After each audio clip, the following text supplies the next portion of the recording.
Assalamualaikum warahmatullahi wabarakatuh. Alhamdulillahirabbil alamin wassalatu wassalamu ala asyrafil anbiya'il mursalin wa ala alihi wa sahbihi ajma'in.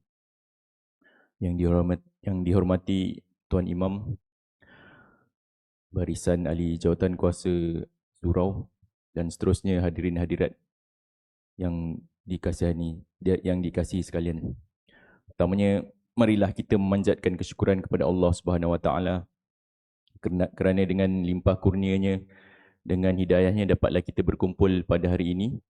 Pertamanya untuk mengerjakan solat fardu maghrib secara berjemaah dan seterusnya untuk kita meraihkan majlis ilmu pada hari ini. Okay, jadi pada hari ini adalah kali ketiga lah saya diberikan peluang untuk memberikan sedikit perkongsian berkaitan dengan kesihatan. Okay, jadi tanpa membuang masa saya akan teruskanlah kita punya perkongsian pada hari ini.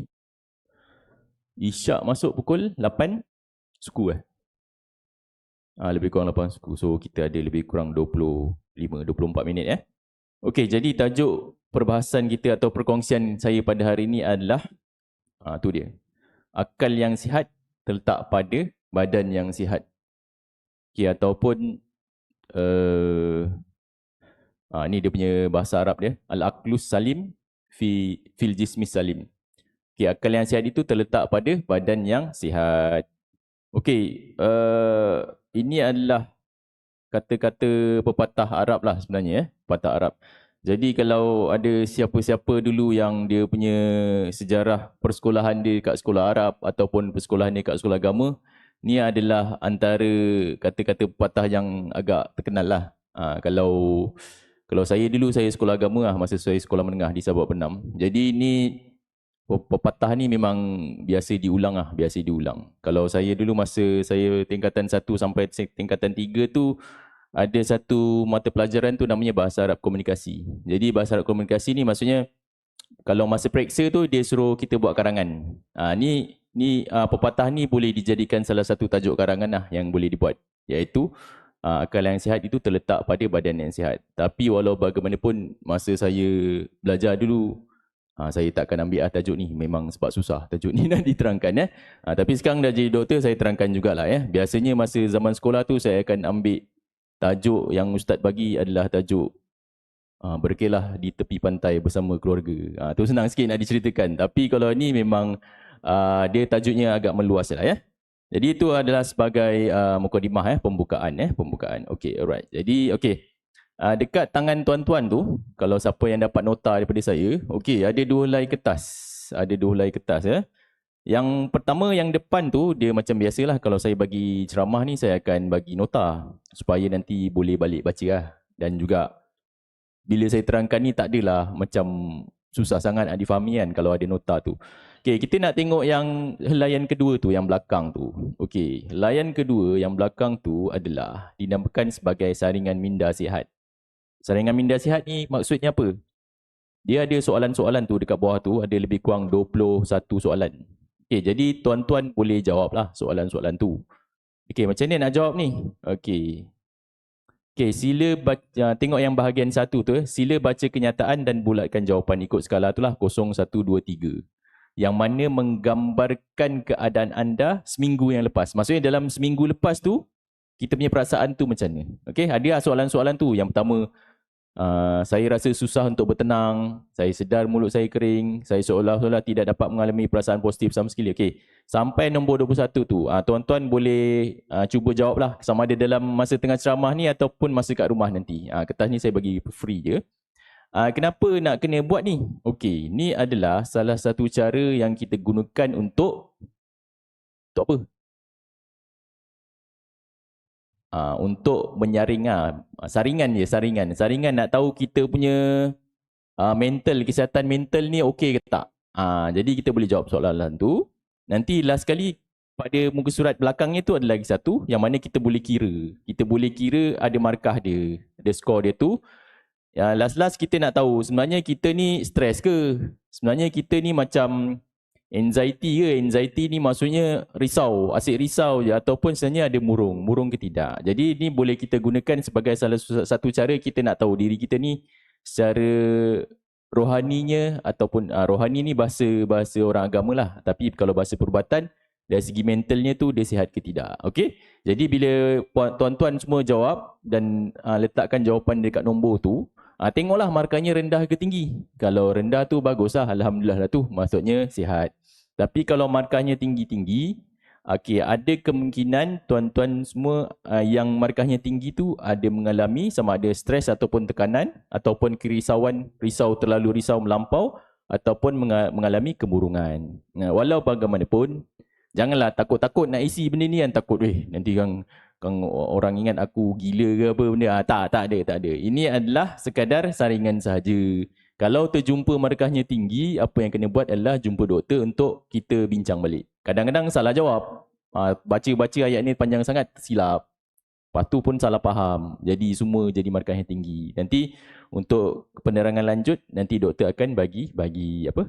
Penerangan lah. Betul ke tidak. Kalau betul, kalau salah, ya salah. Kalau betul, ada caranya untuk dibetulkan balik. Jadi, okay, kita tinggalkan dululah yang borang tu. Saya just nak saya cuma nak maklumkan je tadi. Okay, alright. Jadi kita berbalik kepada tajuk kita tadi ya.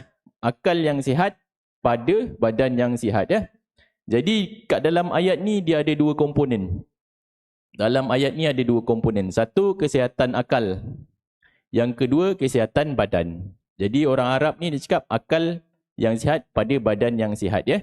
Tapi bila kita dah zaman moden ni, kita kena modernkan sikit lah ayat dia tu. Akal yang dimasukkan oleh orang zaman dulu tu apa? Akal yang dimasukkan oleh orang zaman dulu tu maksudnya adalah kesihatan mental sebenarnya ya. Kesihatan mental. Ataupun orang-orang yang ada latar belakang keagamaan, dia akan cakap ni adalah kesihatan rohani. Okay? Untuk badan yang sihat pula adalah, apa yang kita masukkan dengan badan yang sihat tu adalah, dia adalah kesihatan fizikal ataupun kesihatan jasmani. Kesihatan fizikal ni apa? Kesihatan fizikal ni adalah tubuh badan kita lah. Yang mental tadi ada kaitan dengan kita punya otak pemikiran. Yang fizikal tu adalah anggota badan. Jadi mana datang dulu? Akal yang sihat akan menyebabkan badan tu jadi sihat ke, atau badan yang sihat akan menyebabkan akal tu sihat? Mana satu? Mana datang dulu? Badan sihat, akalnya sihat. Okey, kalau demam, badan ni tak sihat, akalnya pun tak sihat. Okay, macam tu. Dia macam ni soalan dia macam, ni ada soalan yang kita susah nak jawab. Telur dengan ayam, mana dulu keluar? Ayam dulu ke telur dulu? Ayam dulu. Okey, macam itulah soalan dia. Jadi akal yang sihat ke badan yang sihat dulu? Okey, jawapannya yang paling selamat adalah dua-dua kena seiringan. Nak sihat badan, kena sihat dia punya pemikiran. Nak sihat pemikiran, kena badannya pun kena sihat. Dia tak boleh salah satu sihat, salah satu sakit. Sebab dua-dua pun ada dalam badan kita ya. Otak kat dalam badan kita dan juga badan kita, kaki tangan ni pun dalam badan kita ya. Okey, ini pepatah Arab lah. Pepatah Arab ni pun saya tak tahu zaman bila dibuat ni. Adakah zaman sebelum Rasulullah datang ataupun zaman selepas Rasulullah datang, saya pun tak pasti. Tapi ada ayat ni, ayat yang bagus. Okey. Tapi dari segi definisi kesihatan tu yang diberikan oleh Pertubuhan Kesihatan Sedunia, masa tu dia buat dia punya definisi tu, maksud dah apa maksud sihat? Sihat ni maksud dia pada tahun 1948 ni dia buat definisi. Sihat tu apa maksudnya? Sihat adalah sihat sejahtera fizikal, mental dan juga sosial. Fizikal, mental dan juga sosial ya. Ada tiga benda. Fizikal, mental dan juga sosial. Okey, tiga benda yang kita masukkan sihat. Kalau nak sihat, tiga ni kena okey. Fizikal anggota badan, mental ni otak, sosial ni apa? Sosial apa? Gejala sosial. Apa maksud sosial ni? Sosial ni persekitaran, betul? Boleh bagi markah kat pakcik. Okay. Sosial ni maksudnya kita bila dah sihat fizikal dan mental, kita seterusnya akan berhubung dengan orang lain. Macam mana kita berinteraksi dengan orang lain. Macam mana kita bermasyarakat. Macam mana kita jumpa orang lain. Macam mana kita berkomunikasi dengan orang. Tu adalah maksud sosial. Sosial ni bukan masalah sosial tau. Sosial ni maksudnya macam mana kita berinteraksi dengan orang lain. Itu adalah maksud yang dimasukkan sebagai sosial ya. Jadi sihat dia ada tiga, fizikal, mental, sosial. Kalau ikut WHO. Okay, kalau kita tengok definisi tadi ya, kita bandingkan definisi tadi. Kalau Arab cakap akal yang sihat itu terletak pada badan sihat. Dia ada akal dan ada badan, fizikal, mental. Tapi WHO cakap physical, mental dan sosial. Jadi sebenarnya lebih kurang sama. Orang Arab dah cakap awal dulu physical dengan mental kena sihat kalau nak tahu sihat. Lepas tu orang putih ni, biasa orang putih kan. 1948 dia cakap, okay, sihat maksudnya physical, mental dan sosial. Jadi maksudnya lebih kurang sama. Jadi kalau nak sihat, kena sihat kesemuanya. Physical, mental dan orang putih tambah lagi satu iaitu sosial. Okay? Right? Jadi buat masa sekarang boleh diterima ke apa yang saya cakap ni? Boleh tak berat sangat Okay, lepas ni kita akan masuk benda yang berat lagi Okay. Jadi ni isi kandungan ceramah saya lah. Sebenarnya kalau dia punya tajuk ni agak meluas lah. Tajuknya agak meluas. Saya akan cerita kesihatan mental, saya akan cerita kesihatan fizikal, saya akan cerita saringan kesihatan mental dan juga saringan kesihatan fizikal dan juga bagaimana nak mengekalkan kesihatan mental dan juga fizikal. Jadi ini adalah isi kandungannya. Walau bagaimanapun, saya rasa dia takkan sempat lah untuk habis pada malam ni. Jadi pada malam ini saya akan habiskan pada bahagian kesihatan mental. Kenapa malam ni saya nak kena cerita pasal kesihatan mental? Kenapa saya nak kena cerita pasal kesihatan mental? Okey, ini adalah disebabkan sejak akhir-akhir ini, terutamanya selepas kita menghadapi satu wabak yang amat dahsyat iaitu wabak COVID-19. Jadi telah berlaku macam-macam ujian lah kepada diri kita secara individu dan juga masyarakat. Contohnya bila kena COVID tu, contoh satu, mungkin berlaku kematian. Mungkin saudara-saudara maranya, sepupunya, atuknya, neneknya, anaknya ataupun siapa-siapa yang rapat dengan kita telah berlaku kematian. Okey. Yang kedua, bila berlaku wabak tu akan berlaku kegawatan ekonomi. Seterusnya bila kegawatan ekonomi ni, ada yang tak boleh kerja, ada yang kena buang kerja, ada yang buat bisnesnya berudum. Saya ada pesakit saya disebabkan oleh COVID tu, 2-3 tahun bisnesnya tak boleh jalan, menyebabkan kesihatan mentalnya terjejas dan menghadapi masalah kemurungan. Jadi ini adalah salah satu sebab kenapa saya menerangkan isu kesihatan mental. Untuk kesihatan fizikal ni memang dah tuan-tuan selalu dengar. Tapi untuk kesihatan mental ni kadang jarang-jarang. Jadi apa yang saya nak rangkumkan di sini adalah kesihatan mental ni sebenarnya makin meningkat di Malaysia.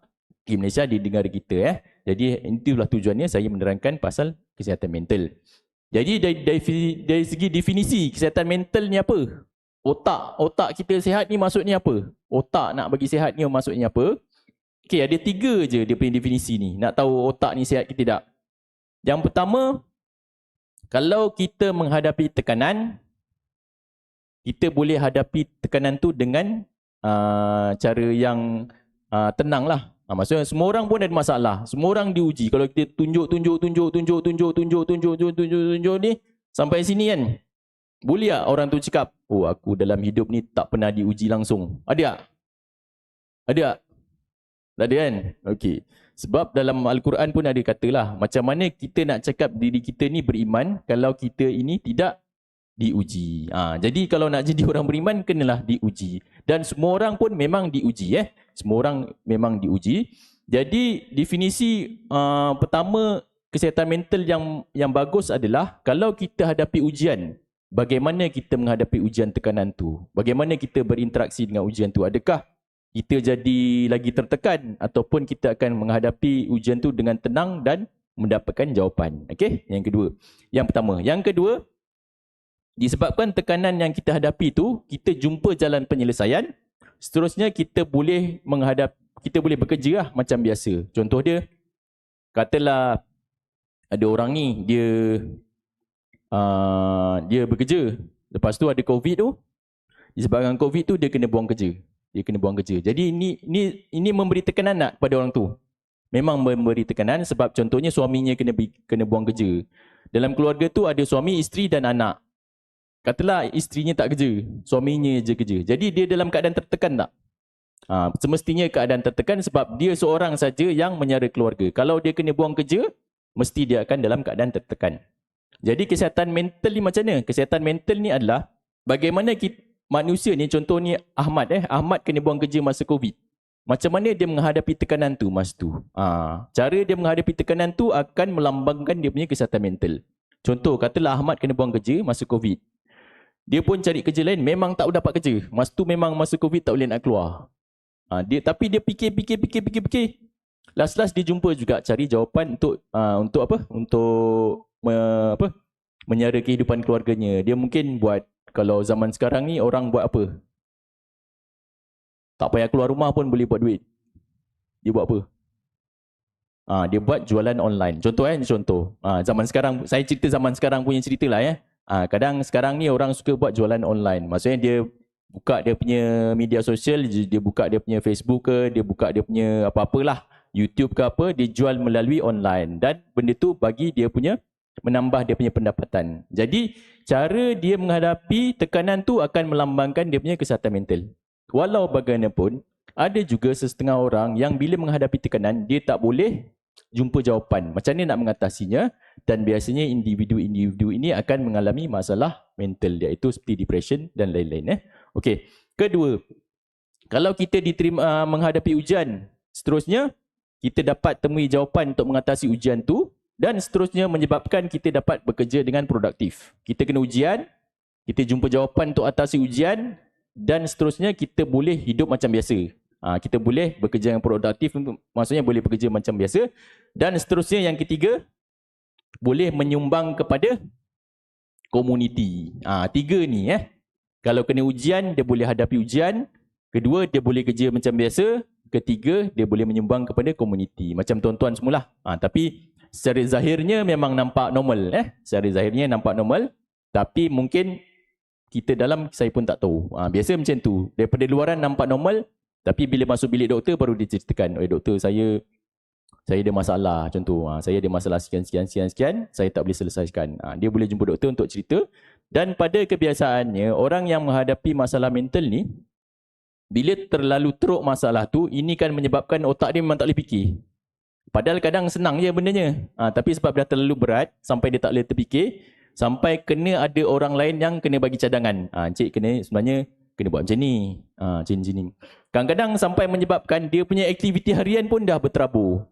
Tak mandi, tak nak makan, tak boleh tidur, dan macam-macam. Jadi kita yang kena susunkan balik dia punya jadual hidup. Bila kita susunkan tu sebenarnya benda biasa je yang manusia biasa normal buat. Tapi disebabkan tekanan mental tu, dia dah tak boleh fikir. Yang normal pun tak boleh fikir. Jadi itu akan menyebabkan kesihatan mentalnya lagi terjejas. Okay? Jadi buat masa sekarang, boleh diterima apa yang saya cakap? Okay, ada tiga kesihatan mental. Boleh menghadapi ujian. Okay, yang kedua, produktif, boleh kerja macam biasa ataupun hidup macam biasa. Yang ketiga, boleh menyumbang kepada komuniti. Boleh menyumbang kepada komuniti. Jadi, adakah orang yang boleh menghadapi ujian, lepas tu dia boleh kerja, tapi dia tak sumbang kepada komuniti? Jadi, kesihatan mental dia tak okey ke? Gila juga ke apa? Tak. Boleh ada ujian, aku boleh hadap. Bekerja macam biasa, tapi tak bercampur dengan orang. Boleh tak kita cakap dia tu mental dia tak okey? Okey, ini menunjukkan kita ni kalau nak hidup, kena hidup secara bermasyarakat lah. Tak boleh duduk sorang-sorang. Nanti kan jatuh sakit, meninggal ke dalam rumah tu, orang lain pun tak tahu. Jadi kena hidup, kena bercampur dengan orang lain. Itulah maksud dia. Okey, alright. Jadi berapakah kekerapan kesihatan mental ni? Berapa teruk kesihatan mental kat Malaysia ni?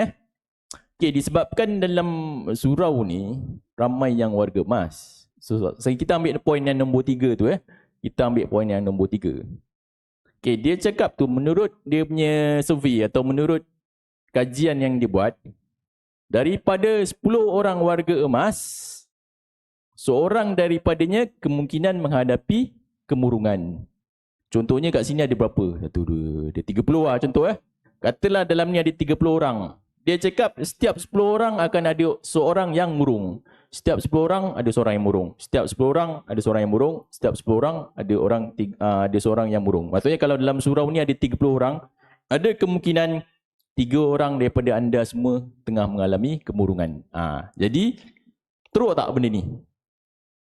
Teruk lah sebenarnya. Teruk sebenarnya. Okay, tapi saya nampak muka semua senyum. Mungkin tak ada kot. Okay, alright. Okay, tapi daripada kajian, ni yang kita dapat, ni kat Malaysia. Kat Malaysia. Di Malaysia. Okay, alright. Okey, yang lain-lain tu remaja lah. Remaja ada peningkatan sikit lah. 1.1% dia untuk remaja yang ada kemurungan. Nampak? Kemurungan ni bukan orang dewasa je kena. Bukan orang tua je kena. Tapi remaja pun kena. Remaja ni masalahnya apa? Remaja ni bukan ada tanggungjawab pun kan. Balik rumah mak dah masak. Tinggal kau pergi belajar, pergi sekolah je kan. Tapi disebabkan tekanan hidup sekarang ni, tekanan sosial daripada rakan-rakan tu menyebabkan remaja pun boleh kena kemurungan. Okey, right. Okey. Okey, apa faktor-faktor yang mempengaruhi masalah mental? Okey, ni faktor-faktor dia. Kadang-kadang orang yang kena sakit mental ni contoh. Katalah kadang kita nampak orang kat tepi jalanan. Dia cakap sendiri lah kan. Dia kadang jalan-jalan tiba-tiba kita nampak dia tak pakai baju lah, tak pakai seluar kan. Lepas tu cakap sendiri. Tu ada kemungkinan dia ada masalah mental lah kan. Kemungkinan. Kalau kita ada peluang untuk tanya dia, mungkin dia akan cakap, mungkin kita akan tahu, mungkin masa kecil-kecil dia sebenarnya kena dera. Jadi orang yang kena dera masa kecil-kecil tu, ada kemungkinan bila dia besar tu, dia akan ada menghadapi masalah mental. Sebab bila kena dera tu, dia akan rasa trauma, dia akan rasa tertekan lah, kena pukul, kena lempang, kena cucuh dengan asap rokok, kena rotan, dan perempuan mungkin kena dibuat benda yang tak sepatutnya, mungkin kena rogol dengan ayah dia ke apa ke. Maksudnya benda-benda yang teruk berlaku pada dia pada waktu kecil akan menyebabkan waktu dewasa dia akan kena masalah mental. Okey? Yang kedua, masalah kemiskinan ataupun dibelenggu hutang. Ni memang direct lah. Kalau dibelenggu kemiskinan, hidup tertekan akan menyebabkan masalah mental. Yang seterusnya adalah kehilangan orang yang tersayang. Logik tak kalau kita kehilangan orang tersayang akan menghadapi masalah mental? Contohnya, bila kita kehilangan ibu ataupun ayah ya. Biasanya orang yang kehilangan ibu dan ayah ni akan rasa sedih lah. Tapi secara normalnya kesedihan tu biasanya akan mengambil masa mungkin dalam seminggu, 2 minggu, 3 minggu. Maksimum 4 minggu lah lebih kurang ya. Kita boleh terima kalau kesedihan kita kehilangan orang yang tersayang tu dalam lebih kurang 3-4 minggu macam tu. Lebih daripada tu sampai 6 bulan, setahun tu biasanya tu adalah dia tak normal. Dia tak normal ya. Maksudnya dia tak boleh tinggalkan dia punya kesedihan tu. Okay, alright? Seterusnya tekanan berpanjangan, mempunyai masalah yang berpanjangan akan menyebabkan masalah mental berlaku. Hilang pekerjaan, ni biasa. Salah guna dadah. Macam mana salah guna dadah boleh menyebabkan masalah mental? Boleh tak? Logik tak? Salah guna dadah. Isap dadah ke apa, boleh kena masalah mental. Dia hidugam ke, dia ketagih ubat batuk ke. Logik kan? Dia sebenarnya memang logik. Siapa yang ambil dadah, biasanya kalau budak remaja sekarang tu, dia ambil aramin, ekstasi ya, pil kuda. Dia memang boleh kena masalah mental sebab dia direct effect kat otak dia. Dia nak hayal tu kan, dia nak hayal dengan ubat tu. Tapi pada jangka masa panjang, dia akan makan otak dia sikit-sikit menyebabkan masalah mental pun berlaku. Ataupun stigma masyarakat. Stigma masyarakat ni maksud dia, contohnya dia ada penyakit. Penyakit yang mana menyebabkan dia malu. Apakah penyakit yang menyebabkan kita rasa malu? Penyakit yang membuatkan kita rasa malu, contohnya dia kena HIV. Contoh ada seorang budak ni kena HIV. Dia lahir-lahir dah kena HIV ya. Lahir-lahir dah kena HIV. Jadi salah dia ke? Bukan salah dia. Salah mak dia lah. Tapi bukan salah mak dia juga. Dah memang ditakdirkan maknya ada HIV. Bila mak dia tu ada penyakit HIV, dia lahirkan anak, anaknya dapat HIV. Okey. Jadi nasib dia tak baik lah. Jadi stigma masyarakat sekarang ni, kadang-kadang dia pandang, dia tu ada HIV yang kau jangan dekat dengan dia. Dia tu ada HIV, kau jangan lepak medang dengan dia. Kau jangan pergi warung, kalau dia ada kau jangan lepak dengan dia. Kalau dia ada tu, kalau kondangan tu, keduri tu, kalau dia ada kau jauh sikit. Kalau tengah rewang tu, dia tengah potong, kau nampak dia potong nanas tu kan, kau jangan dekat-dekat. Nanti dia terpotong tangannya, dia kena darah, kena kat kau. Macam tu. Tu adalah stigma. Stigma maksudnya kita macam mendiskriminasi dia lah. Orang pun tak nak kawan lah kalau macam tu. Jadi benda-benda macam ni pun akan menyebabkan masalah mental pun boleh berlaku. Okay, alright? Okay, contohnya ataupun tak ada tempat tinggal. Boleh.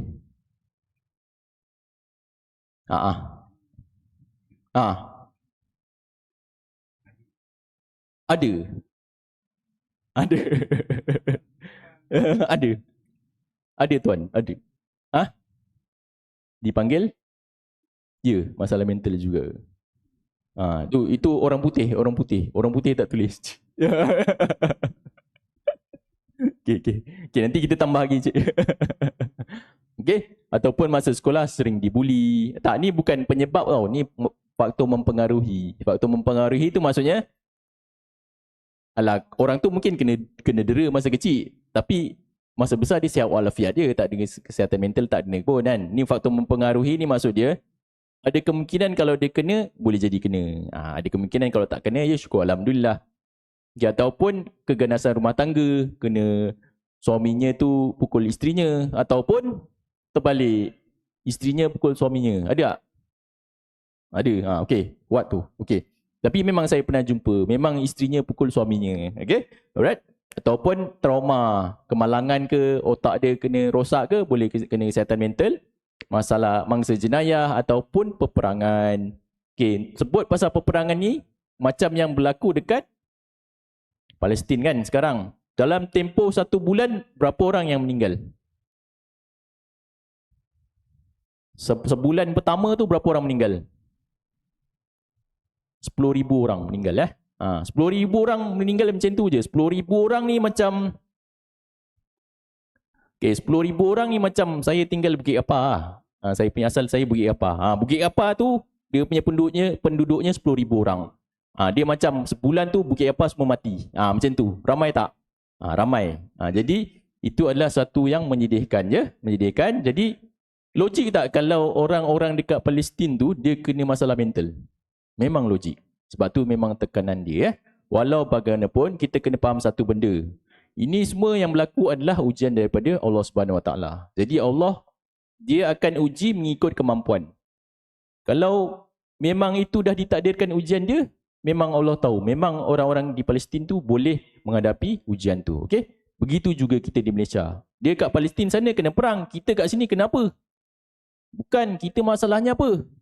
Harga barang naik. Macam tu lah kan. Jadi dia masalahnya perang. Kita masalahnya harga barang naik. Macam tu. Jadi adakah kita nak bandingkan ujian itu berat kat sana, berat kat sini? Tak. Allah uji itu dia adil. Sana diuji dengan peperangan, tapi Allah maha mengetahui. Orang-orang di sana, dia boleh menghadapi ujian tu dan kita diuji dengan benda lain kat sini. Okey, faham ya? Okey, seterusnya kejeran kat kepala ataupun keturunan. Okey, kalau tuan tanya tadi, orang-orang kaya pun boleh kena masalah mental. Ya, memang boleh kena kalau dia adalah masalah keturunan. Dia masalah mental ni adalah masalah keturunan ya. Kalau keturunan tu ada masalah mental, ada kemungkinan ahli keluarganya pun boleh kena juga. Okey, alright. Boleh boleh terima ya. Okey, alright. Okey, ini adalah 4 masalah mental utama dekat Malaysia lah. Pertama, panik, penyakit panik. Panik tahu panik? Panik ni tiba-tiba takut. Berdebar-debar. Pandai cik. Contohnya tengah tengok cerita hantu tiba-tiba hantu tu keluar. Macam tu kan. Panik tak? Terkejut. Tapi tu normal ke tak? Tu normal. Normal tak apa. Yang tak normal adalah tengah tengok berita. Tengah tengok bola. Tengah tengok cerita kartun ke lah. Tengah tengok cerita yang kelakar kan. Tiba-tiba dia datang. Tiba-tiba datang dia punya takut tu. Tu logik tak? Tak logik. Tapi untuk orang yang ada penyakit panik, dia akan kena macam tu. Dia tak buat apa-apa pun tengok macam tu kan. Tiba-tiba datang dia punya gejala panik tu itu yang tak logik. Kalau logik, contoh kita tengah jalan kat depan tu kan, tiba-tiba ada ular macam ni kan. Panik tak? Panik kejap kan. Tapi lepas tu lari. Lepas tu dah tak panik kan. Itu logik lah. Tapi untuk orang yang ada penyakit panik, ni dia tengah duduk kat sini kan. Tiba-tiba dia kena serangan. Tu tak logik.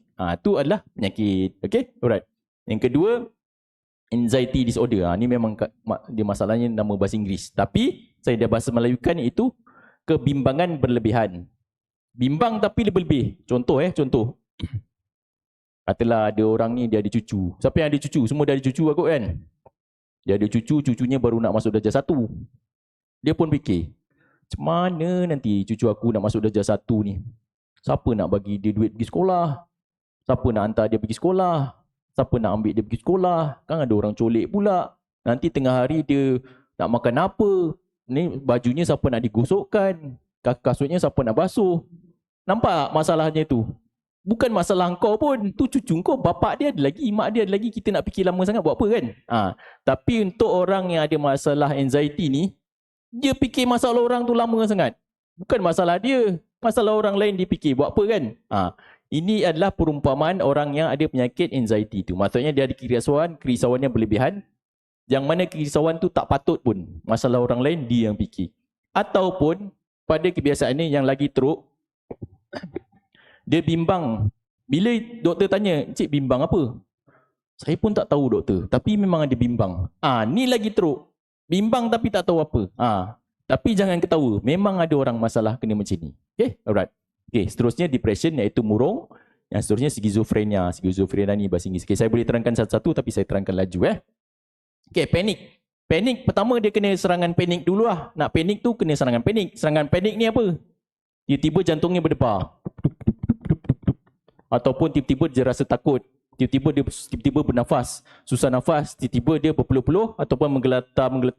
Ataupun rasa lemah. Ataupun pening. Ataupun sakit dada. Tiba-tiba tau. Tengah tengok bola. Malaysia lawan. Baru ni Malaysia lawan apa? Vietnam lah. Tiba-tiba Malaysia skor. Kan? Apa? Siapa? Nama? Safiq Rahim skor lah contoh. Patutnya suka kan? Dia tak. Tiba-tiba macam berdebar. Logik tak? Tak logik kan? Tapi orang yang panik tu dia macam tu. Dia kena serangan. Tak pasal-pasal kena serangan ya. Kemudian bila sekali dia dah kena serangan tu, serangan ni bila datang dia rasa macam nak mati. Dia rasa macam nak kena sakit jantung lah, macam nak mati kan. Dan lagi teruk dia takut nanti kan kena lagi. Dia takut dia akan kena lagi. Tu adalah panik ya. Dia bimbang serangan tu akan datang lagi. Jadi itu adalah panik ya. Okey. Anxiety apa? Anxiety yang macam saya terangkan tadi iaitu risau, tapi risau secara berlebihan. Risau sangat. Tak pasal-pasal risau. Sikit-sikit masalah risau. Risau perlu tak risau? Adakah risau ni perlu? Risau ni memang perlu supaya kita berhati-hati. Contoh kita ada cucu nak hantar dia pergi sekolahan. Kita takut sekarang ni kan orang ramai orang jahat kan. Kalau budak tu jalan kat situ mungkin dia kena culik. Okey? Jadi kerisauan kita cucu tu kena culik. Jadi apa kita punya langkah berjaga-jaga? Minta van hantarkan ke, ataupun kita hantarkan ke, ataupun siapa-siapa hantarkan. Kau hantarkan boleh tak? Ataupun atuk hantarkan lah. Atuknya baik, dimanjahkan dia punya cucunya kan, putunya dimanjahkan, dihantarkan. Nanti balik atuknya ambil. Jadi kerisauan ni penting tak? Kerisauan ni penting untuk langkah keselamatan. Tapi kalau berlebihan memang tak boleh buat apa Okay, alright.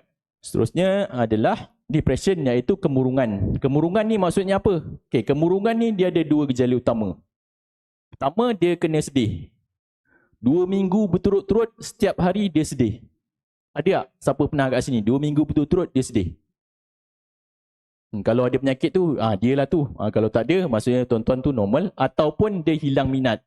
Contoh dia suka pergi mancing. Orang ni memang kaki mancing. Hari-hari pergi mancing. Balik kerja pergi mancing. Pagi celik pergi mancing. Malam-malam buta pergi mancing.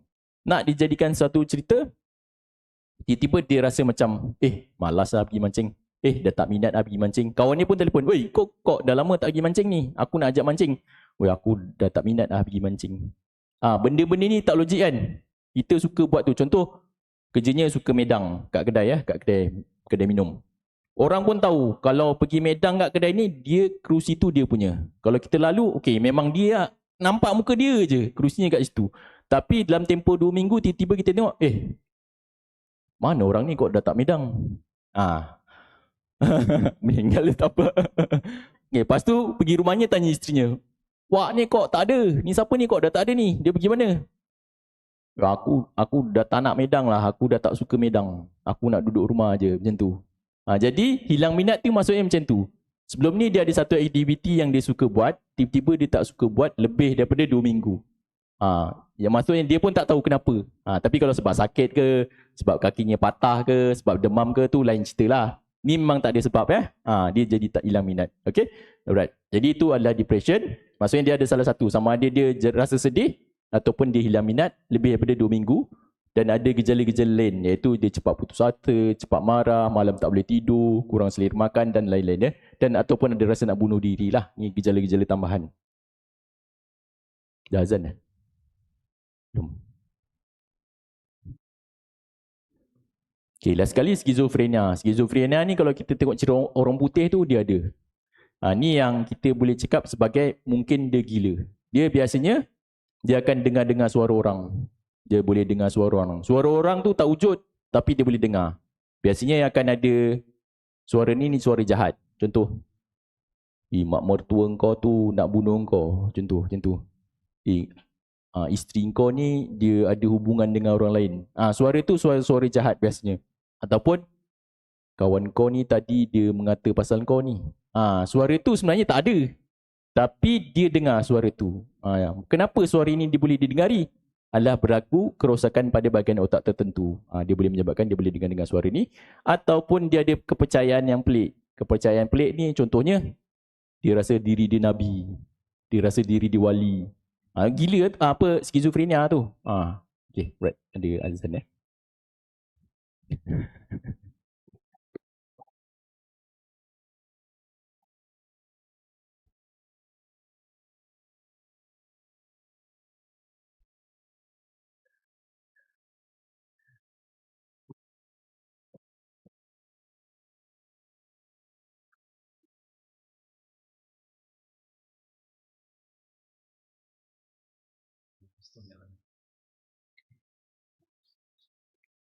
Allahu Akbar.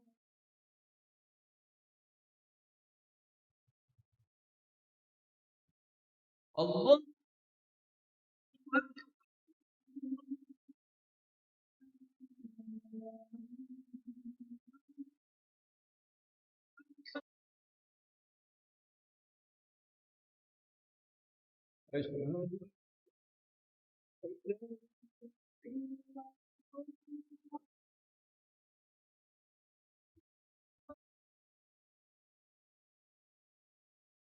أشهد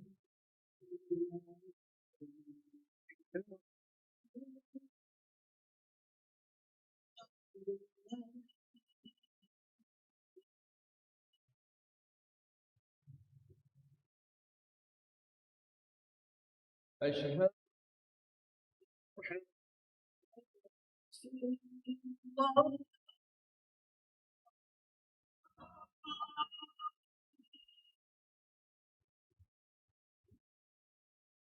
أشهد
الله الله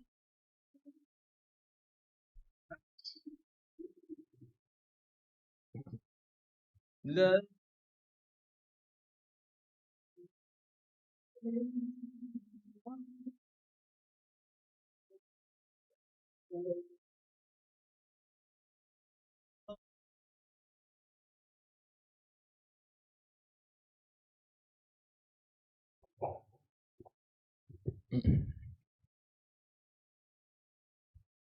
Okay, kita sambung lagi 5 minit Boleh 5 minit? Okay, right. Jadi yang terakhir ni skizofrenia. Dia biasanya gejalanya ada dua. Satu, dia boleh dengar-dengar suara yang suara tu tak wujud pun. Tapi otak dia dengar macam ada suara tu Ataupun dia nampak benda yang orang lain tak nampak. Benda tu tak wujud tapi dia boleh nampak.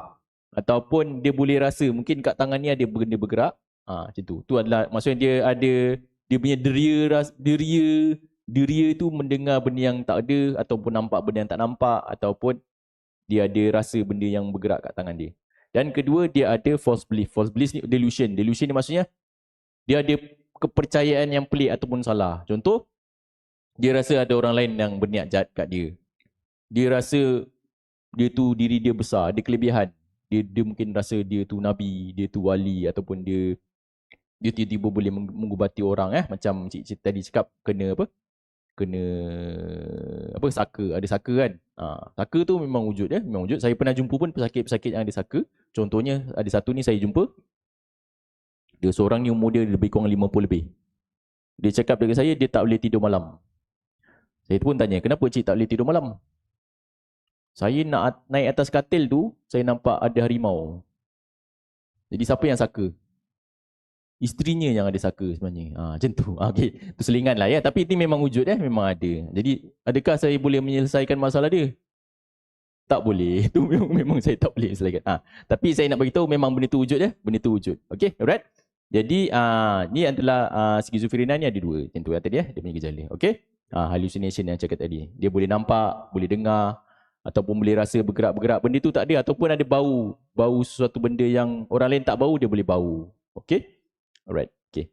Jadi kita masuk pada tanda awal masalah mental. Biasanya ada masalah pemakanan. Kita jadi tak nak makan ataupun makan sikit sangat atau makan banyak sangat ataupun ada masalah tidur terlalu banyak ataupun sikit.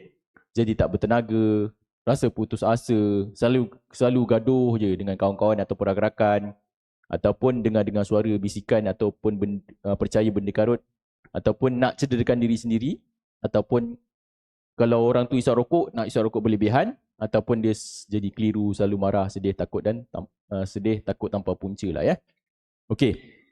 Jadi macam mana caranya untuk mengatasi masalah mental ni? Kalau belum kena kalau belum kena. Kalau dah kena caranya lain. Kalau belum kena, macam mana kita nak mengelakkan diri kita daripada kena masalah mental? Siapa ada jawapan? Okey, jawapannya senang je. Senang je. Pertama, tidurnya kena cukup lah. Kalau tidur tak cukup, memang tak sihat dia punya mental Tidurnya kena cukup. Yang kedua, makannya kena yang berkhasiat. Ada kanji, ada protein, ada sayur-sayuran dan buah-buahan. Yang ketiga, kena buat senaman lah. Senaman, setiap hari buat senaman. Yang keempat, kena pastikan minum air yang banyak Kalau boleh, kalau yang sihat tak ada penyakit, sakit jantung ke, sakit buah pinggang ke, kalau kena minum air tu lebih daripada 2 liter satu hari. Okey? Yang kelima yang paling penting, jangan biarkan masa terluang tu berlalu begitu saja. Contohnya, katalah jangan kita duduk seorang-seorang, tak buat apa-apa. Biasanya masalah mental akan datang. Maksudnya kita kena sibukkan diri kita. Sibukkanlah diri kita dengan buat apa-apa pun. Mencangkul ke, kemah rumah ke, ngaji ke, jumpa orang sembang-sembang ke. Dia biasanya masalah mental ni akan berlaku masa kita tengah berseorangan diri. Sebab masa tu gangguan akan datang. Gangguan secara rohani ataupun fizikal. Okey, right. Jadi saya rasa setakat itu sajalah perkongsian saya pada hari ini. Ada soalan ke yang nak ditanya? Ada soalan? Tak ada? Okey. Jadi kalau saya tak ada soalan, saya akhiri. Saya harap perkongsian ni memberi manfaat lah Okey, apa yang baik itu daripada Allah Subhanahu Wa Taala dan yang buruk tu daripada kelemahan diri saya sendiri. Kita tutup majlis kita dengan tasbih kafrah dan suratul As.